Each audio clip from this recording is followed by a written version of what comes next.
capítulo 2, do verso 1 ao verso 11. Farei uma leitura rápida com os irmãos. Diz assim o texto: Se há, pois, alguma exortação em Cristo, alguma consolação de amor, alguma comunhão do Espírito, se há entranhados afetos e misericórdias, completai a minha alegria, de modo que penseis a mesma coisa, tenhais o mesmo amor, sejais unidos de alma, tendo o mesmo sentimento. Nada façais por partidarismo ou vanglória, mas por humildade, considerando cada um os outros superiores a si mesmo. Não tenha cada um em vista o que é propriamente seu, senão também cada qual o que é propriamente dos outros.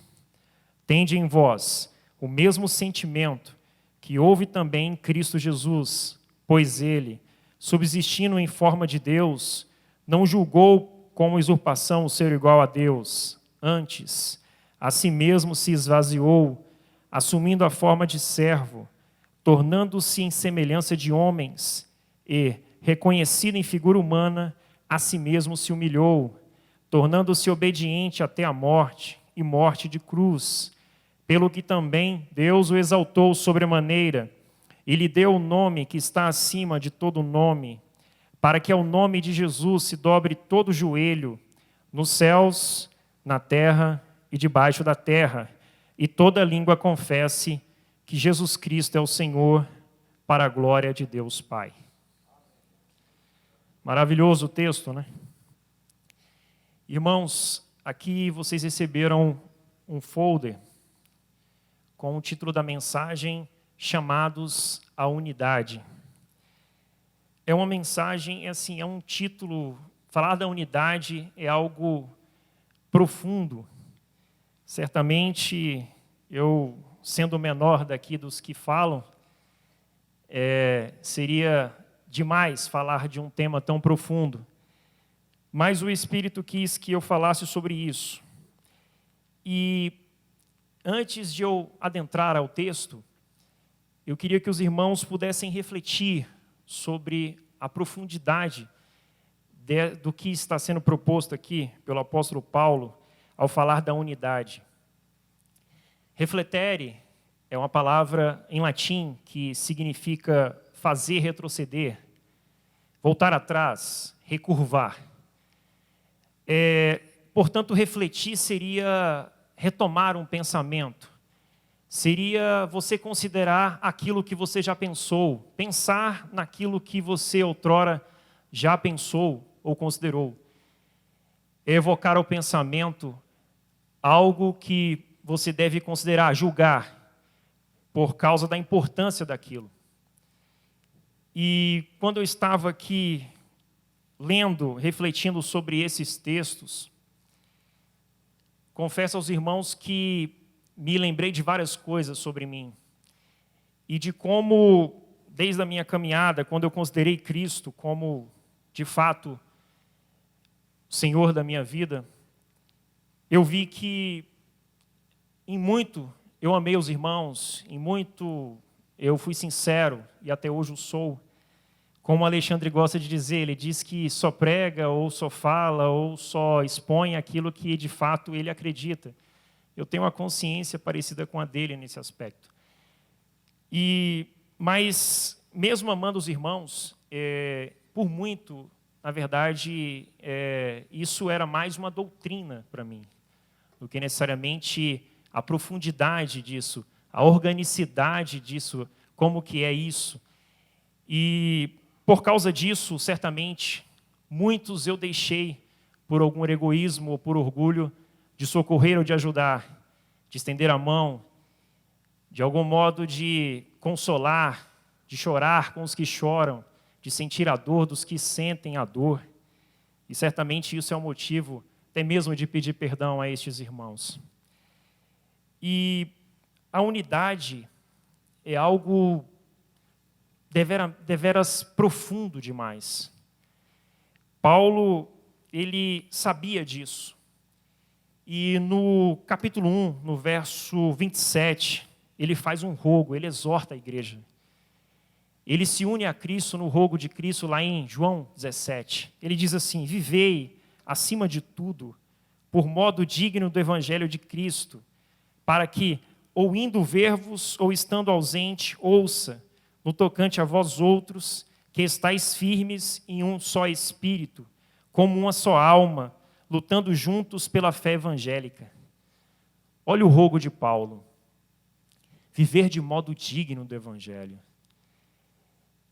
Seria você caminhar como quem lança fora, ou procura lançar fora as imperfeições, que o egoísmo e que o orgulho, ele corrompe nos nossos relacionamentos. É você viver no meio de um mundo em trevas e entender que o evangelho é sublime, ele é maravilhoso. Ele diz respeito primeiro a uma pessoa que tem uma grandeza de alma, uma grandeza profunda, é Cristo. O Cristo que veio ao mundo e ele se revelou, ele veio revelar, então, o coração do seu Pai. E aqui Paulo, ele diz, olha, vocês devem permanecer como um só homem. A expressão aqui, como uma só alma, um só espírito, assim, é uma unidade. Vocês são um só, vocês são uma pessoa e vocês estão num combate. E aqueles que estão no combate, eles devem entender que a luta tem dores e sofrimentos. E aqui o contexto da igreja de Filipos é um contexto de muito sofrimento. E o apóstolo está preso. E aqueles irmãos estão ali que outrora, desde o começo da fé deles, eles cooperaram no evangelho com Paulo. E eles, até aquele momento, estavam cooperando com Paulo. E Paulo, mesmo no momento de grande tristeza da igreja e tudo mais, olha a expressão que ele usa no verso 2, completai a minha alegria. Paulo estava alegre no Senhor. Mesmo em toda a tribulação, ele estava alegre. Por isso, em outro lugar, ele dizia bem assim, alegrai-vos no Senhor. Olha o nosso contexto. Não é como aquela igreja, mas olha o nosso contexto de muitos sofrimentos. E alguém poderia dizer, como estar alegre?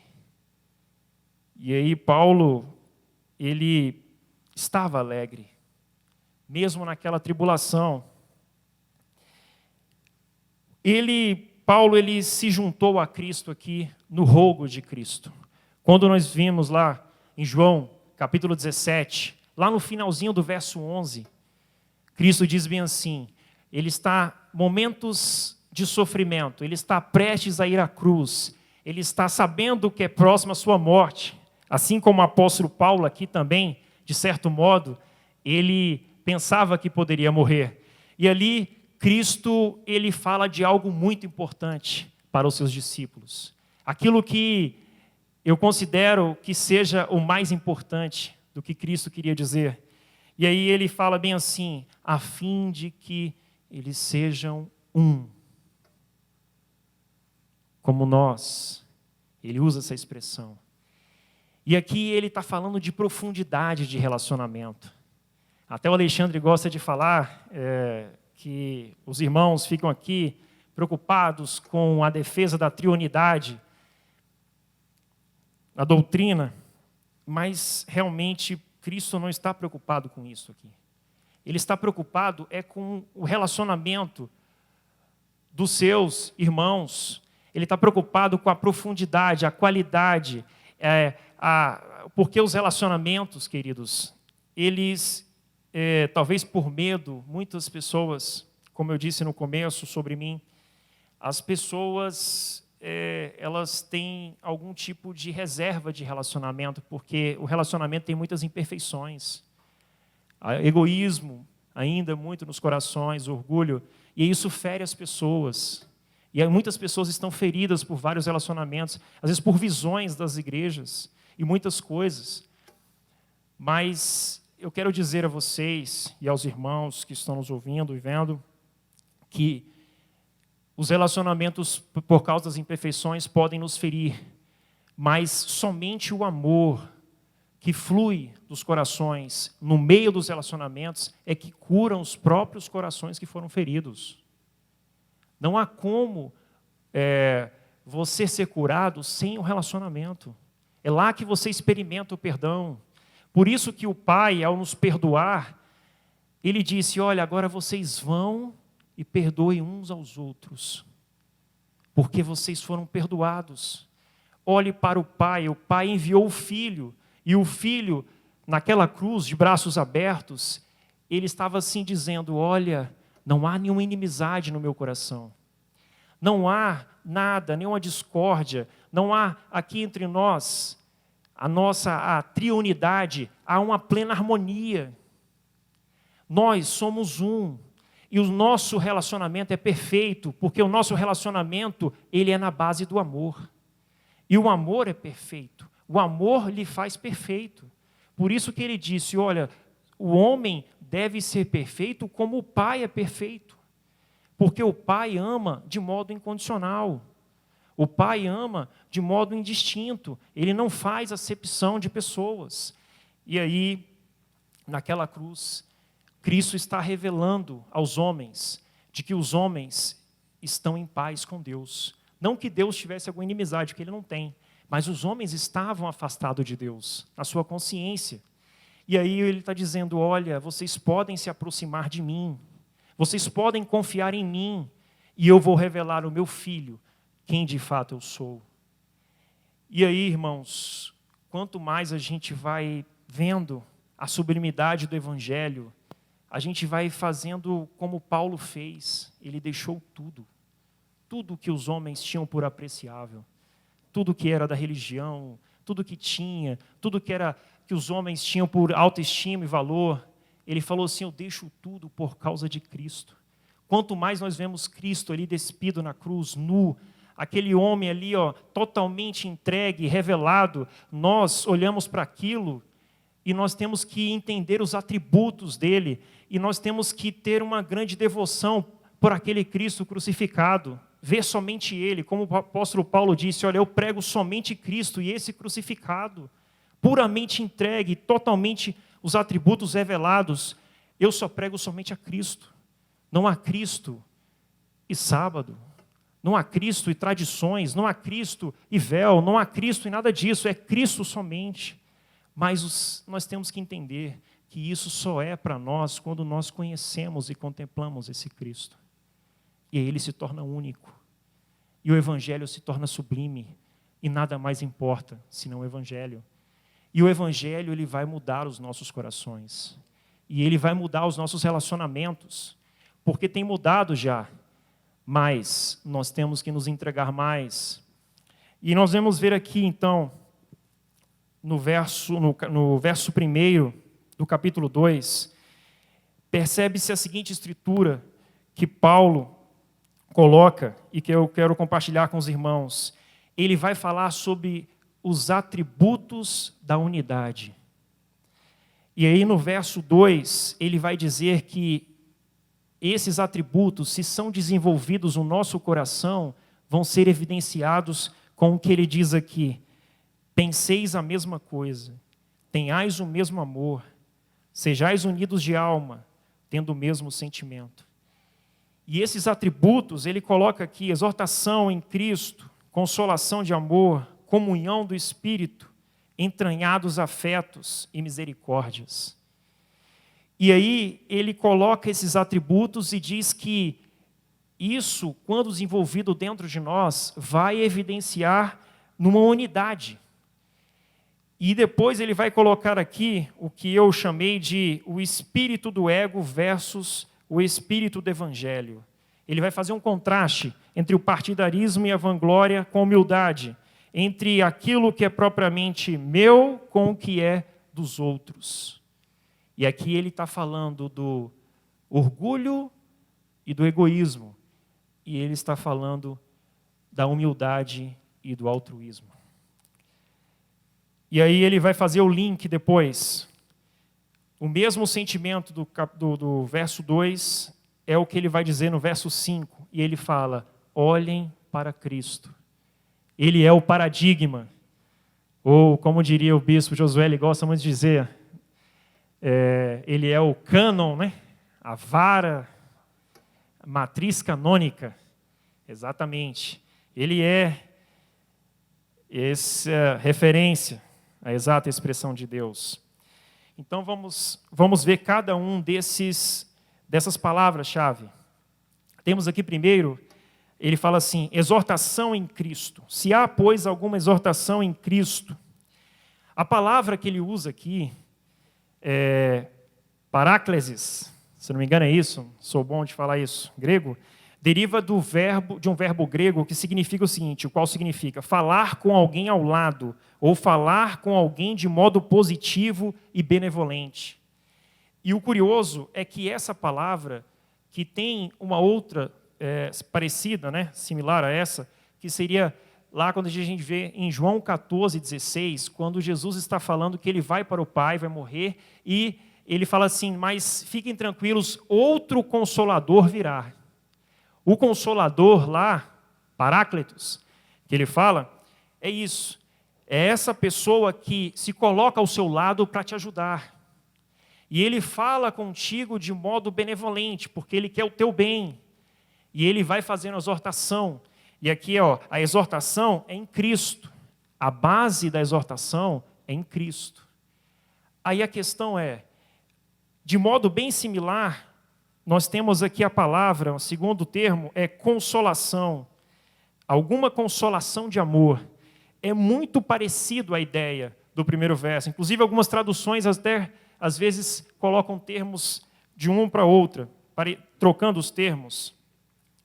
Diz assim, a palavra grega, paramultion, diz assim, falar intimamente com alguém. Também traz uma ideia de animar, estimular ou consolar. Queridos, quando a gente para refletir, e eu sei que se eu perguntasse para cada um aqui, se vocês experimentaram em alguma medida isso na vida de vocês, com respeito a Cristo. Olha o que ele diz, exortação em Cristo. O Espírito, ele nos exorta na base de Cristo, porque o Espírito, ele vai sempre nos levar a Cristo, a base é Cristo.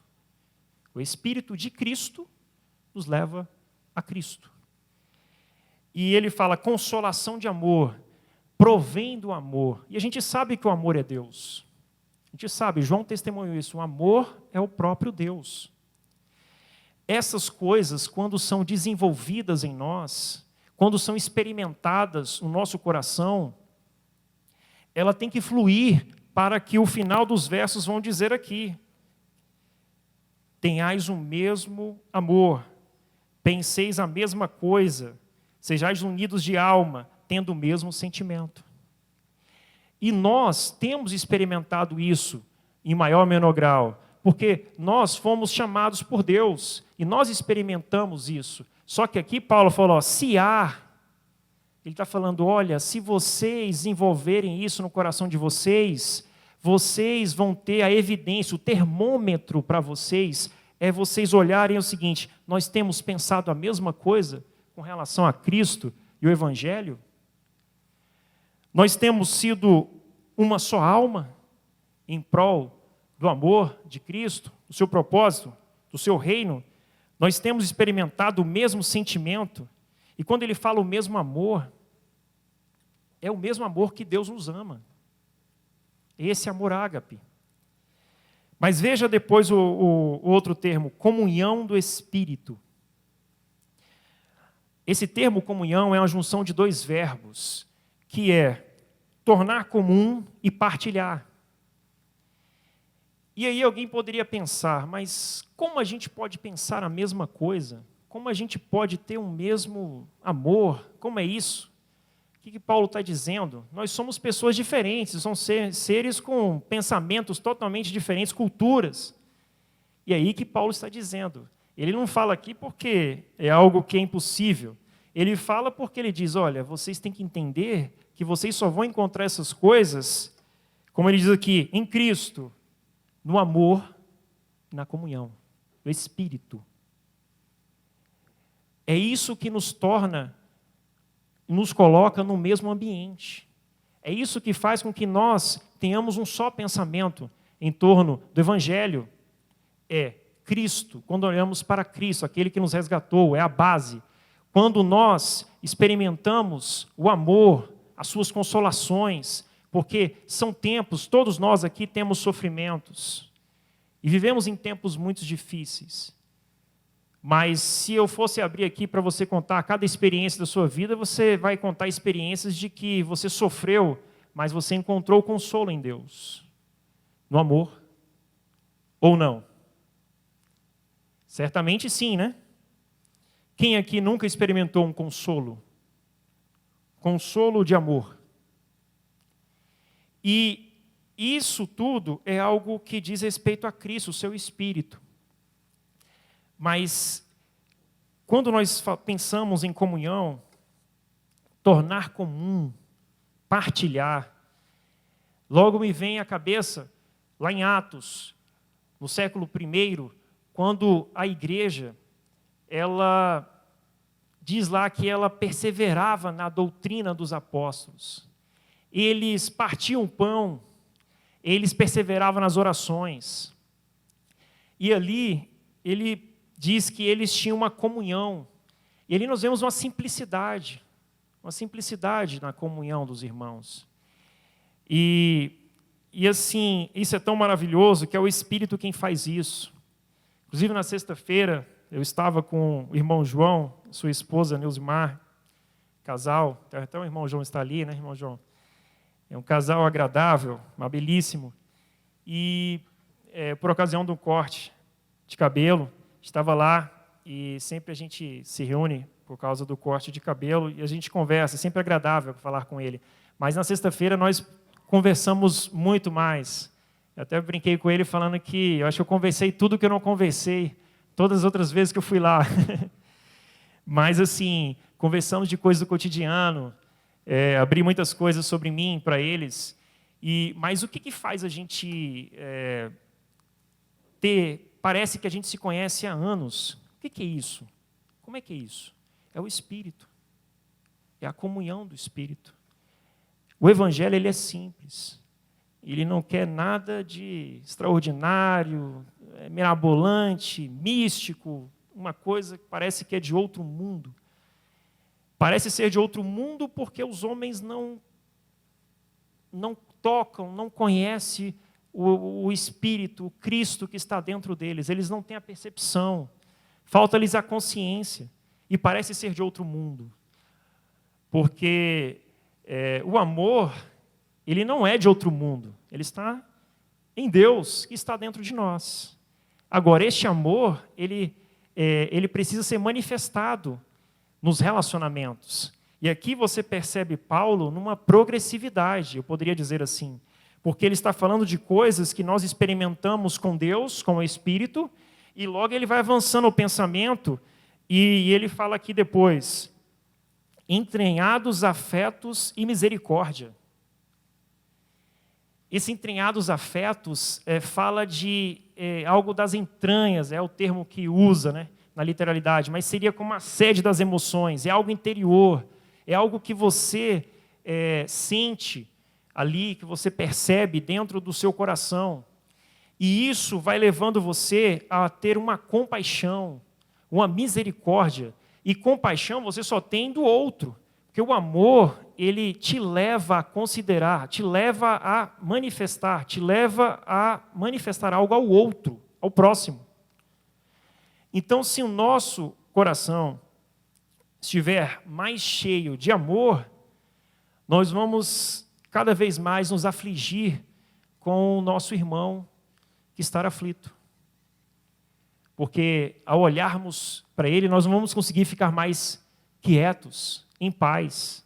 Nós dizemos muito assim, graça e paz, né? Ou paz do Senhor aos irmãos. Mas quando você começa a ver que o seu irmão está sofrendo, o seu coração não pode ter paz.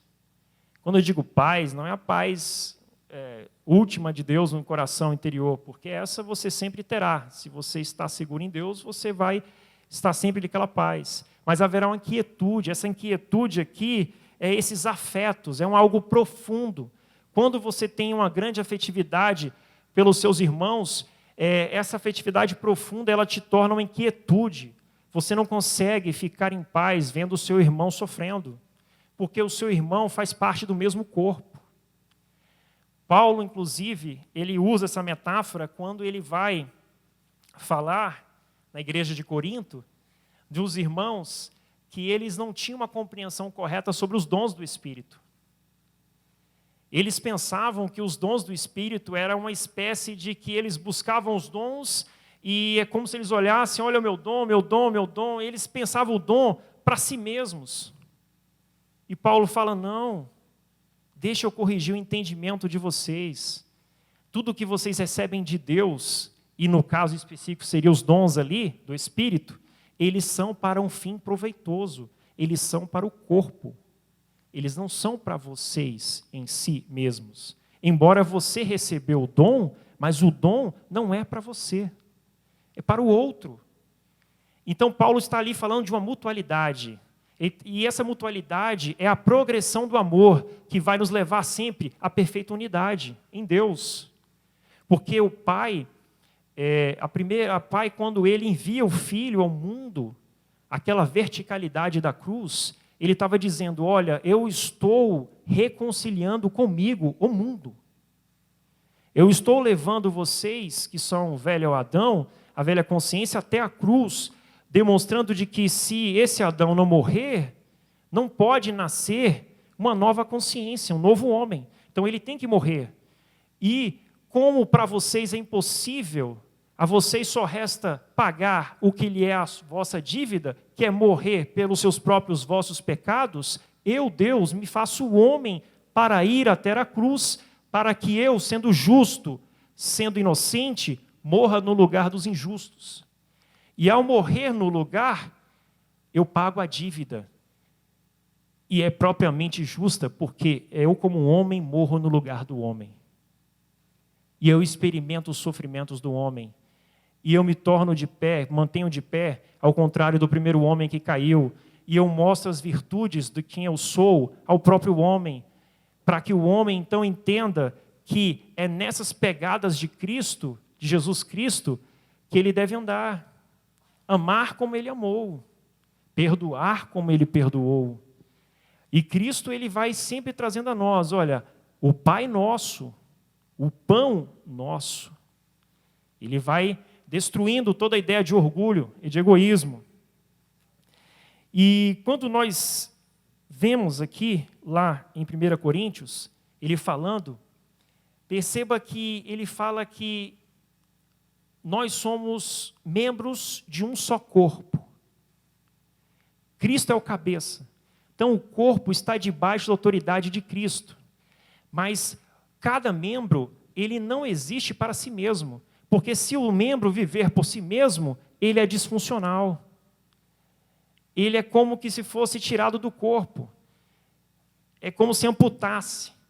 Então quando algum membro sofre, ou algum membro por aflição da vida, por pecado, ou que seja, ele deve ser acolhido pelo corpo. Porque senão o corpo todo sofre. E aí ele está falando do desprendimento, do olhar, dos relacionamentos, do amor. E aí ele fala para os coríntios lá, olha, vocês têm que entender que os dons são para o corpo, e vocês não são para si mesmos. Primeiro vocês são do Senhor, e do Senhor os colocou para servir uns aos outros. E aí ele vai dizer, olha, mas se vocês não tiverem o maior dom de todos, ele quer o caminho que ele fala, o caminho sobremaneira excelente, que ele vai dizer no final, a entrar no capítulo 13, que ele vai discorrer sobre o amor, que é divino. Ele fala assim, se vocês não tiverem o dom do amor, que é o maior deles, nenhum dos outros dons vão servir de proveito algum, porque vocês jamais vão olhar para o outro e vão usar os dons para servir aos outros, e vocês vão andar como aquele que tira proveito do próprio corpo, mas não tem uma alma para o corpo. E isso é o puro egoísmo. E às vezes eu fico refletindo e pensando, por que que a gente às vezes sofre tanto, por exemplo, com as ofertas em Alexandre? E às vezes eu fico pensando, quando nós oramos, quando algum irmão, igual, acho que foi o cunhado do Alan, né, que está enfermo, quando nós vemos irmãos sofrendo, e nós falamos, vamos orar, e às vezes o espírito fica inquieto, dizendo, mas nós vamos orar, mas nós oramos amando o irmão que está sofrendo? Nós sentimos aflição pela dor do irmão? Ou será que nós sofremos só quando é um ente nosso? Ou alguém de muita proximidade? E é algo reflexivo para nós. Paulo diz assim, completai a minha alegria, torne completa. Mostrem essas evidências de unidade, permaneçam unidos. Então, como diz o apóstolo João, ele disse na sua primeira carta, capítulo 3, versos 16 e 18, ele dizia, olha, nisto conhecemos o que é o amor. Olha as palavras de João, que Jesus Cristo deu sua vida por nós, e nós devemos dar a nossa vida pelos irmãos. Olha a profundidade do que João está falando. E aí, logo em seguida, ele vai explicar, porque ele está falando, olha, Deus, em Cristo Jesus, ali, ele deu a vida por nós. Ele deu a sua vida. Nós devemos dar pelos irmãos. Aí ele vai usar um exemplo, a progressividade dele. Se nós temos bens, ele vai dizer, e vemos um irmão sofrendo aflição, aí ele diz, se nós não nos compadecemos dele, o amor de Deus permanece em nós? Olha o que ele diz. É o que Paulo está falando aqui no começo. Há essas coisas em nós? Porque se há, nós temos que nos julgar e pensar, temos pensado a mesma coisa? Temos o mesmo amor? Somos unidos de alma? Temos o mesmo sentimento? Porque aquele irmão sofre, nós estamos sofrendo também? É uma questão. E aqui Paulo, ele começa a desenvolver o que eu disse que seria o espírito do ego versus o espírito do evangelho. Ele vai dar uma explicada como isso pode ser tanto desenvolvido, um antídoto contra o espírito do ego, seria o espírito do evangelho. E aí ele vai dizer aqui, no verso 3, nada façais por partidarismo ou vanglória. A palavra partidarismo seria como que o egoísmo ou uma ambição egoísta. Refere-se a um espírito faccioso, de divisão, de disputa, discórdia. E a palavra vanglória seria um orgulho, uma vaidade, desejo vão pela honra. E aqui, Paulo, ele até retrata no capítulo 1, no verso 15, que havia até irmãos que estavam pregando o evangelho de boa vontade, por amor, por evangelho de Cristo. E haviam alguns que eles estavam pregando por disputas, por inveja, outros por desentendimento ou discórdia. E estes, embora pregassem o evangelho de Cristo, eles estavam pregando sobre uma motivação errada.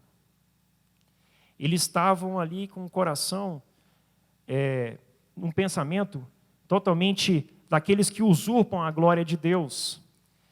E Paulo, ele diz aqui, nada façais por partidarismo ou por vanglória.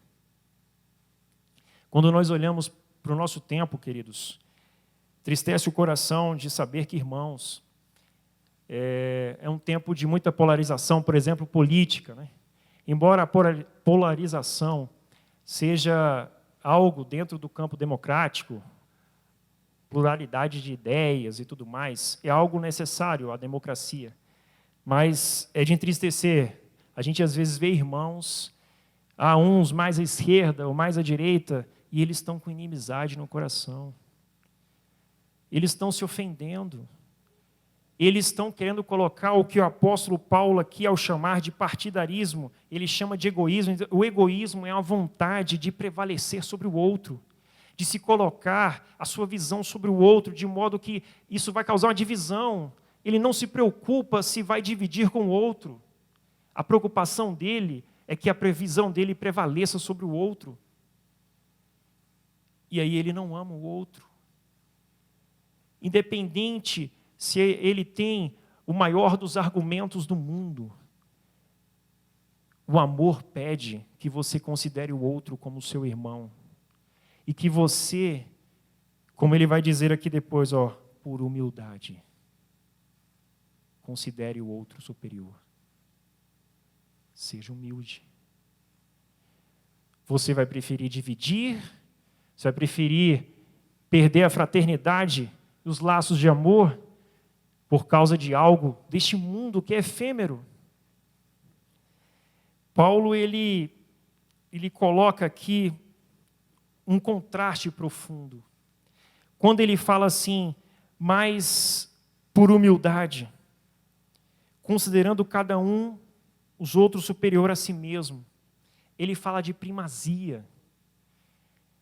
A humildade, a palavra humildade, que seria como que abaixar ou humilhar, ela foi usada pelos gregos antigos sempre com a ideia de mentalidade servil, algo pejorativo, algo de que alguém sem importância, alguém sem relevância alguma, alguém que tem uma mente meramente servil, como que um escravo. Então, na literatura dos gregos, isso era algo ruim. Aí Paulo, ele vem aqui e fala assim, olha, vocês têm que ser humildes. Ele toma a palavra e diz, olha, humildade, considere-se menor, faça-se menor, porque aquele que era o maior se fez o menor para prestar serviço e amor. Amor e serviço aos seus irmãos. E ele está dizendo, olha, você tem que considerar a primazia do seu irmão, ele é maior. Mas aqui é um jogo que ele usa, porque como ele está dizendo que você deve considerar a primazia do seu irmão, ele é maior, e a gente sabe que ninguém é maior de fato. O maior de todos se tornou o menor para servir os menores. E aí ele diz, vocês devem fazer uns aos outros essa mesma coisa. Mas vocês só vão conseguir fazer se tiverem um coração humilde como o meu, que ama, e porque ama, o amor vai te levar a servir. Não é um amor que coloca em posição. Ele diz que os homens, os governadores, eles exercem liderança pela força, pela imposição. Mas aquele que ama, ele exerce o serviço, porque ele quer o bem do outro. E Paulo, ao usar essa expressão da humildade, ele está dizendo, olha, você tem que entender que se você não se colocar como o menor e considerar o seu irmão em primazia, você não vai poder servir. E aí, aqui, ele está falando de um ambiente de reciprocidade. Porque no final, cada um vai servir um ao outro. Porque como eu considero o meu irmão maior, em primazia, o meu irmão me considera também, e assim é um ambiente de mutualidade. E o amor, ele trabalha na mutualidade, é como eu falei, os relacionamentos. Não há como amar sem ter quem amar. Tem como, Alexandre? Tem como amar o quê? É no relacionamento. Mas os relacionamentos têm imperfeições. E como eu disse, só são curados pelo amor. Paulo, ele coloca aqui, não tenha cada um em vista o que é propriamente seu, senão cada qual o que é dos outros. Aqui, ele coloca o altruísmo contra o egoísmo. Lá no verso 3 ele coloca a humildade contra o egoísmo ou a vanglória. E aqui é algo interessante com os irmãos, que em Romanos, temos um texto interessante que fala sobre isso, Romanos 15. Ele vai falar um pouco disso, nos dá uma boa ideia. Ora, nós que somos fortes devemos suportar as debilidades dos fracos e não agradar-nos a nós mesmos. Portanto, cada um de nós agrade ao próximo no que é bom para a edificação. Olha o termo que ele usa. Porque também Cristo não se agradou a si mesmo, antes, como está escrito, as injúrias dos que te intrujavam caíram sobre mim. Ultrajavam, né? Caíram sobre mim. Pois tudo quanto outrora foi escrito para o nosso ensino foi escrito, a fim de que, pela paciência e pela consolação das Escrituras, tenhamos esperança. Ora, presta atenção no verso 5. O Deus da paciência e da consolação vos conceda o mesmo sentir uns para com os outros, segundo Cristo Jesus. Olha o verso 6, que ele também vai falar, vai estar em consonância com o que ele falou lá em Filipenses, para que concordemente e a uma só voz glorifiqueis ao Deus e Pai de nosso Senhor Jesus Cristo. Ele usa concordemente e a uma só voz. A expressão uma só voz aqui é como se ele dissesse a uma só pessoa, em unidade de alma. E ele fala concordemente por quê?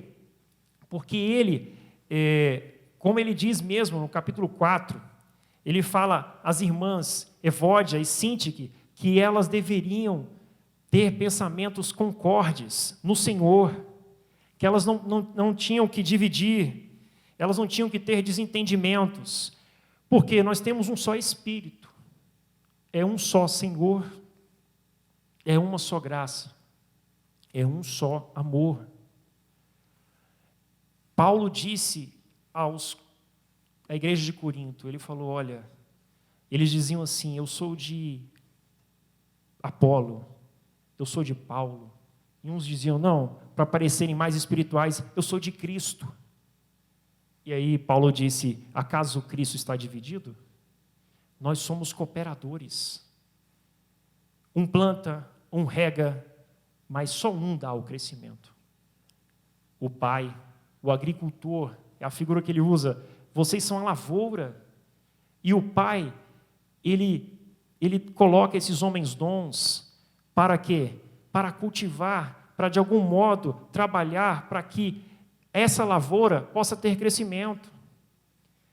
E ninguém, aqui não é uma disputa quem é o maior. Só Deus é o maior. Todos são menores. Todos perdem a sua relevância diante daquele que é o maior e o grande. Ninguém pode permanecer de pé em grandeza diante daquele que é a pureza e o amor, próprio altruísmo. Por quê? Porque Deus resiste ao soberbo. O soberbo cai diante da grandeza do Evangelho, da sublimidade do amor. O soberbo, ele não pode resistir.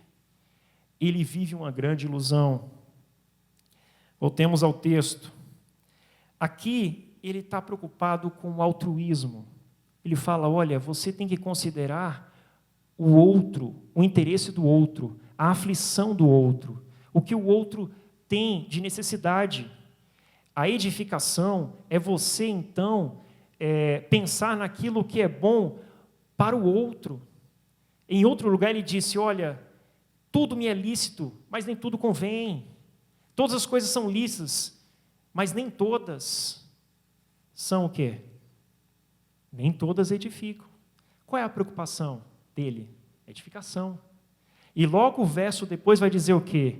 Ninguém cuide do seu próprio interesse, mas o do outro. Olha como que a edificação ela está sempre ligada com o outro. Lá no capítulo 10 de 1 Coríntios, ele vai dizer isso. A edificação, logo em seguida, ninguém tem o interesse, cuide do seu próprio interesse, mas sim o do outro. Aqui no Romanos, como a gente viu, ele fala, portanto, acolhei-vos uns aos outros. Como o Senhor vos amou, ama uns aos outros. E ele fala, olha, você não tem que agradar a si mesmo, mas procure aquilo que agrade o outro, aquilo que edifica. Não é intromissão na vida do outro, mas é uma preocupação pelo bem do outro. É uma preocupação de que todos no corpo estejam em perfeita harmonia, em o mesmo amor, o mesmo pensamento, o mesmo sentimento. E a palavra sentimento diz respeito a uma disposição de coração, a mesma mentalidade. É alguém que tem uma mesma mente. E aí ele vai dizer no verso 2, tende o mesmo sentimento, e é exatamente o que ele diz no verso 5. E aqui ele começa a dizer, e eu estou caminhando para o encerramento, olhe para Cristo. Tende em vós o mesmo sentimento, ou seja, a mesma disposição de coração, a mesma mentalidade que houve também em Cristo Jesus. E agora ele vai dar a explicação. Espera aí, Paulo, como é que era esse sentimento? E aqui ele vai falar de altruísmo, humildade, abnegação. Ele diz, pois ele, subsistindo em forma de Deus, não julgou como usurpação o ser igual a Deus, mas antes a si mesmo se esvaziou, assumindo a forma de servo, tornando em semelhança de homens e reconhecido em figura humana.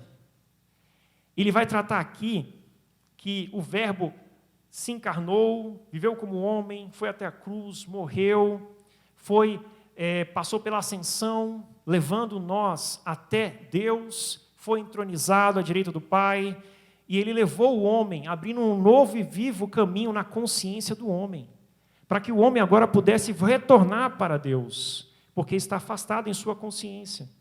Mas esse caminho é um caminho que, para você retornar, é necessário altruísmo, humildade, abnegação. Ele foi até o Pai. Como que ele foi? Qual foi o sentimento dele? E aqui ele usa esse paradigma de Cristo para dizer, olha, é desse modo que vocês devem guiar os vossos relacionamentos. A evidência de que, de fato, esses sentimentos que você deve cultivar dentro do seu coração, ele deve levar vocês à unidade, a amarem uns aos outros, vocês serem um no Senhor. E aqui nós vemos aquele que é Deus, Cristo, ele se torna um homem, ou seja, ele passa a se tornar alguém que oculta os seus atributos. Ele está naquele Nazareno, os seus atributos não são percebidos plenamente, porque ele agora tem sede, tem fome. Ele passa pelos sofrimentos dos homens. E ele, quando diz lá, o diabo tentou, transforma essa pedra em pães. Ele tendo o poder, ele não usou o poder. Porque ele não quis ser igual a Deus. Ele era servo. Ele era servo primeiro do Pai. E ele era servo dos homens. Ele amou o Pai e prestou serviço ao Pai. Ele nos amou e nos serviu e morreu por nós, no nosso lugar. Olha a humildade. Aquele que é Deus se torna como um homem. E ele vai servir homens, ser humilhado pelos homens, zombado pelos homens, incompreendido pelos homens, oculto naquela figura humana, sendo plenamente Deus, mas não usando dos atributos divinos para se favorecer no mundo. Ele queria cumprir a vontade do Pai, e ele se esvazia, e ele sabe a nossa dor, sabe o que a gente está passando, sabe os nossos sofrimentos, sabe que esse momento é um momento difícil que nós estamos passando, e cada aflição de cada irmão que nós temos, e o nosso coração tem que se encher de amor, e nós não podemos jamais deixar que nenhum irmão aqui nosso falte orações que tenha amor pelos irmãos, nenhum irmão passe uma necessidade entre nós, não podemos deixar que nem o ministério, nem os irmãos passem necessidade, nós temos que socorrer. É triste para nós, e seria, se nós acharmos que estamos bem, vendo o nosso irmão sofrendo. Isso não pode acontecer entre nós. Temos que desenvolver esse sentimento de Cristo. E ele se humilhou e foi até a morte, e morte de cruz. E finalizando aqui, olha o que Deus fez com ele por causa disso. Como homem, ele fez a vontade do Pai. E ele amou. E ele sempre buscava a unidade com as pessoas. Pelo que também Deus o exaltou sobremaneira. Ele deu um nome que está acima de todo nome. Cristo é excelso. Cristo é maravilhoso. Quando ele fala recebeu um nome, dizendo como homem, pelo que ele viveu, pelo que ele amou, pelo que ele fez, pelo que ele honrou o Pai, pela sua obediência, por toda a sua devoção, pelo altruísmo com que ele amou os homens. Por causa de tudo isso, ele é digno desse nome sobremaneira. Ele é digno. Não é algo que Deus impôs ao seu Filho. Ele é digno do nome. Ele recebeu o poder e a glória porque ele amou, porque ele se entregou. Ele é o maior. E nós temos que trilhar o mesmo caminho que ele. E aqui diz que toda a terra, os céus e aonde quer que há, todos hão de confessar que ele é o Senhor. Porque todos hão de confessar de que tudo o que ele fez foi amar, se entregar, cuidar do interesse do que é do outro. Ele pensava em nós. Olha a entrega dele. E ele diz, agora vocês devem pensar uns nos outros. Vivam o amor e haverá mutualidade. E vocês devem ser aperfeiçoados na unidade que há, somente no amor. Amém, irmãos? Que Deus em Cristo nos abençoe de coração. Agradeço a paciência dos irmãos.